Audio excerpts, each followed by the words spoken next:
Hey sports fans, welcome back to All Sports Jamaica, your go-to channel for all things Jamaican sports. Today, we're diving into the latest from the Reggae Boyz at the Copa America 2024 in the USA. This is gonna blow your mind.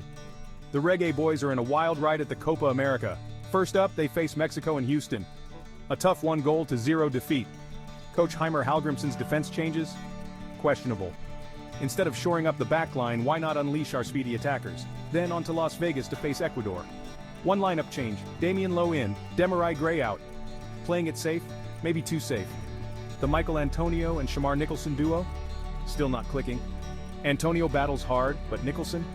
Practically invisible for over 80 minutes. Ecuador's first goal? A wicked deflection. Second goal? A VAR-reviewed handball.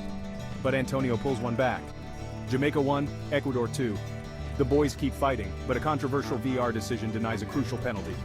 Final score, Ecuador 3, Jamaica 1. A tough pill to swallow. Next up, Venezuela. They've won both games against Ecuador and Mexico. Can the Reggae Boyz turn it around? We believe in attacking fearless football. Let's show the world what Jamaica is made of. Leave your comments below. Like, share, and subscribe to All Sports Jamaica. Let's rally behind the Reggae Boyz.